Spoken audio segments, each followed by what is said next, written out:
Hello, I'm Julian Skidmore, the developer of the DIY computer Fignition, and I'd like to share a crazy project of mine.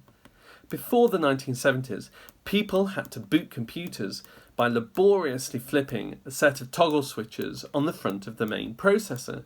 Today, all computers have built-in boot ROMs, and even embedded microcontrollers are programmed using powerful external computers. I only consider a processor to be a computer if it can support self-hosted programming, so I wondered what it would take to manually toggle in a program on an MCU with no computer and minimal logic, and this is the result. I chose a primitive 8-bit PIC because it has a simple programming algorithm, but even so, I have to enter 56 bits per instruction flashed. It was so tedious, I printed out the entire sequence and used a ruler to make sure I didn't lose my position.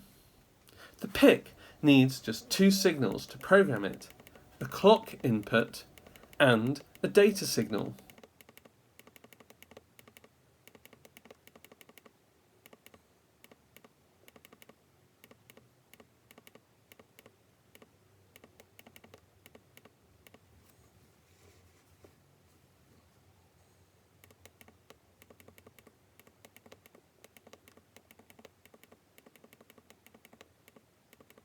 My hardware is super simple. I used an astoundingly primitive 555 timer chip in its monostable one-shot mode to debounce the clock.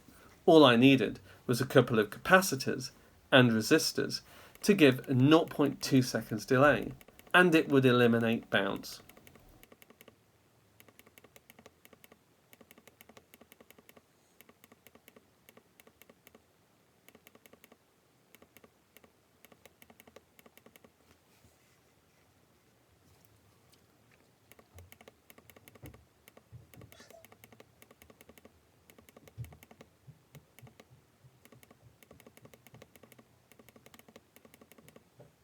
The data button was a bit more challenging. I used a few resistors and an LED as I needed VDD when I pressed the button and less than 0.8 volts when I let go.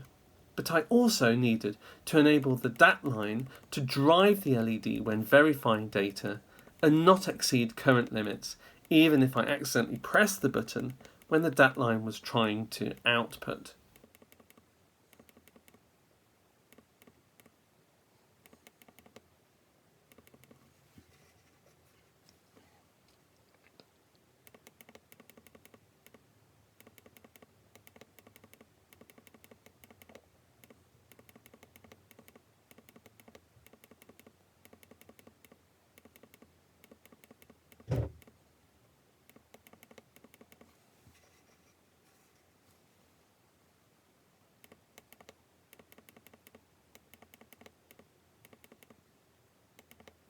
Finally, I needed 12 volts for programming the PIC, and then used a basic 7805 voltage regulator to generate the 5 volt VDD voltage for the 555 and the PIC.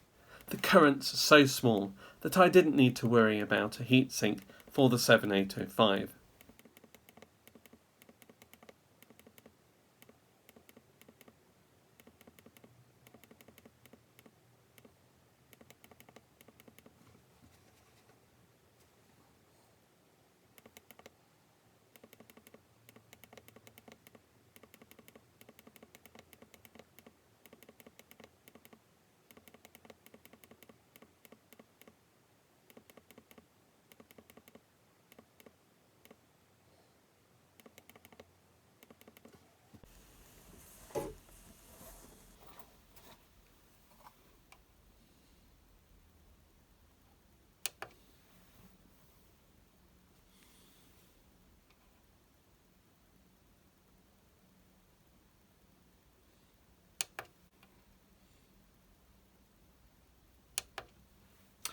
So here what I'm doing is I'm starting with load config.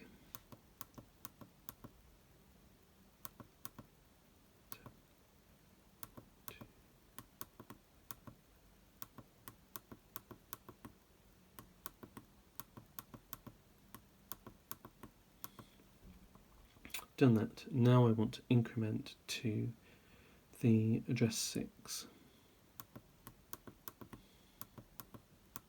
Address 1.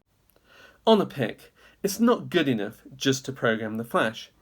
I needed to change the internal configuration to stop the watchdog from resetting the PIC after just 4 milliseconds, and to use the internal oscillator instead of an external RC oscillator.